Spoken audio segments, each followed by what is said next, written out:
May you find happiness and peace, and may your home stand the test of time. Hello guys, welcome back to my channel. My name is Mary. Today I'll be reacting to a brainwashed leftist debate maths on transing kids. Anyway, without further ado, let's get started.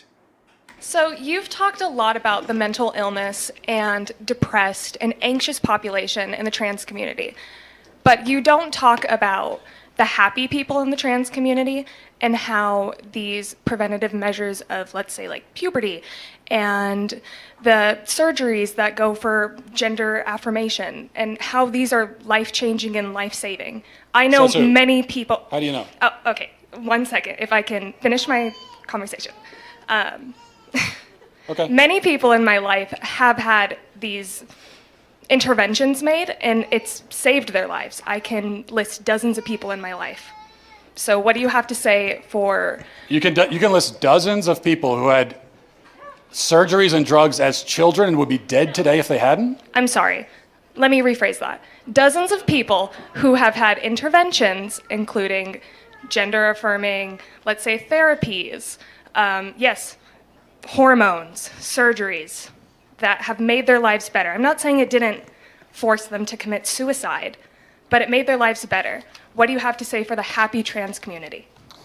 I guess I would throw it back at you first, because the burden of proof is on you on this one. And I'll explain why the burden of proof is on you.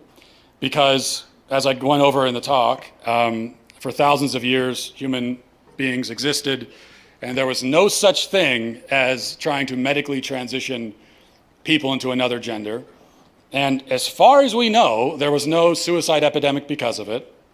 And then in the last few years, people like yourself have come along and said, we desperately need to do this, or people will be in despair and they might kill themselves. So you are making a claim that contradicts common sense, science, biology, also the entire experience of the whole history of the human race.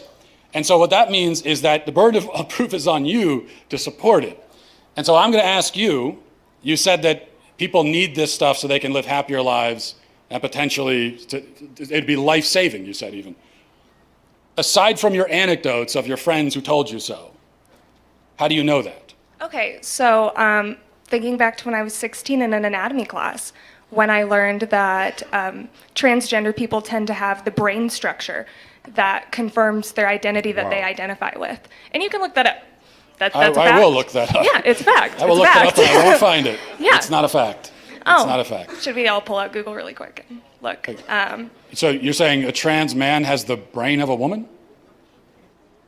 No. I'm saying that a trans man who identifies as a man will tend to have similar brain structure that a cis man would. And where did you get that from? Look it up. It's literally, I'm telling you, I learned it from my anatomy class when I was 16. And I looked up the fact before I walked up here because I knew that you would ask. Okay. That's not true, but it also doesn't answer the question. So let's try to stay focused on one false claim at a time if we can, because we might get bogged down. Okay. So you actually started by saying that blocking puberty, which is chemical castration of a child, Just one example, is life-saving. It can be. How do you know? Because there are children who have been suicidal that have had these interventions made. What children? How do you know? And how many children have had that done Me personally, and then I are haven't still met suicidal? children. Me personally, I haven't met enough trans children to answer that question. Okay. But I know You that are the making- research exists. You're making this statement, you're stating it as a fact in front of all these people. There must be a reason, there must be something that you encountered that led you to this rather radical conclusion that to save a child's life, you have to chemically castrate him. Not every child. No, sir. Okay, well that is what you just said. The drugs we give to kids for puberty blockers, so-called puberty blockers, originally are cancer drugs used to treat prostate cancer. They're also used to chemically castrate sex offenders and child rapists. Now we give them to physically healthy kids. You're saying that we need to do that or they will die. And so one last time I'm going to ask you, what evidence do you have of that remarkable claim? I don't think I claimed that every child would benefit from that. Well, no, I didn't say you did. and- okay, You well, said you- the no, puberty you did, blockers are. you did. You said puberty blockers are life-saving. What I evidence do you said have for that? they can be. So The how do you evidence know? is the encounters with patients who have had these procedures done, and it has saved their, I don't want to say it saved their lives, but it has made their lives better.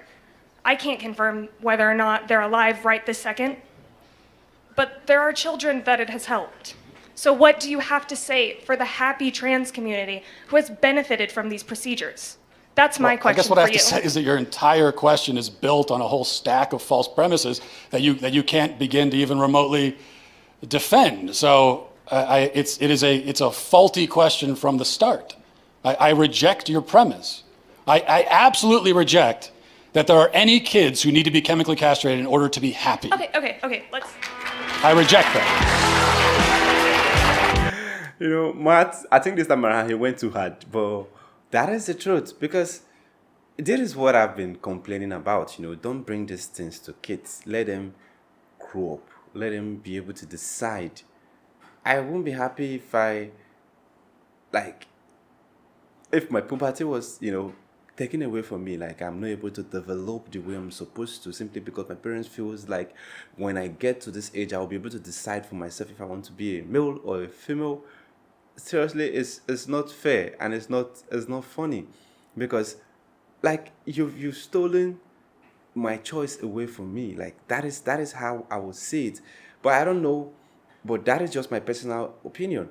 But this is just, she was just saying a whole lot of things, a whole lot. I've seen people who have, identified themselves, passed through the knife just to make sure they look the way they want, the world to see them. And well, concerning the suicide, I don't know about that. Like, I don't know if people, after transforming, after doing the surgery, they ended up, regretting it. I don't know, and I don't want to say anything about that. But I just feel like, don't deprive those children from having those beautiful years of enjoying puberty, See their hormones grow, see them develop, like themselves develop those qualities of being a man or a woman. Sometimes it might be hard, trying to transform from a kid to an adult. It might be hard, but they get over it. Everyone gets over it. And based on what Matt said, he said, we've been here for years, we've been here for months, for thousands and thousands of years, and you've not seen anyone dying simply because they don't like the gender they were being born in. They just live life the way it is, and they are happy. So now, letting them go under the knife just because they don't like what they look like, or because they see that everyone is doing it and they want to partake in it because they feel like, yes, it's good, it's nice, it's how they want to see themselves. Seriously, I feel it does not make it right, because you can make some few corrections. Let's say you have fireborn and you want to close the scar, you can go under surgery and close it. But changing yourself, removing what makes you a man, simply because you don't want to see yourself as a man, that is the height of it, guys. That is the height. But anyway, if you decide to do it, it's your choice, because that is what this life is about. We all have our choice, In some part of, the continent, it's illegal. In some part of the continent, you are allowed. So if you feel like you are being restricted in where you are, you can go for amnesty and, leave your continent or leave your country and go to where you feel comfortable and live and do your thing and be free.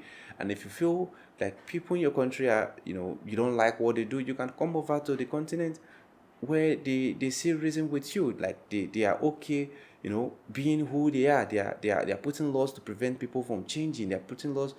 I know there is something that baffles me. Everyone wants to be comfortable with, people changing their gender, but when people want to change their race, it's like a no-no or a no-go area. It's like everyone needs to maintain the race they were being born with. But when it comes to our skin color, our gender, is allowed. Okay, you can do that. Why don't you guys allow people to change their race? Because the world would be the world would be in a messed up place, because now I can be a Nigerian and I can identify myself as a maybe US citizen. But because now people don't want to confuse things, now they feel like that is a no-no. I think I was watching a video on YouTube. The guy was asking, since it's normal to change your race, your gender, is it normal to change your race? I think a certain lady said, no, you were born with your race, but the same way we are all born with our gender. So why then do you choose to change it? I feel if you are born a male, that is the best gender for you. If you're born a female, that is also the best gender for you. If you feel you want to change it, it's left for you. You deal with the life, the repercussion. If it goes well for you, fine, we're all happy. If it does not, fine. It's still your personal cross to bear. Well, this is a beautiful one coming from Matt. I really enjoyed this so much, and I want to check out more videos like this. If you have any recommendation, let me know in the comment section. If this is your first time visiting the channel, click on the subscribe button. Thanks for watching, and remember blessed.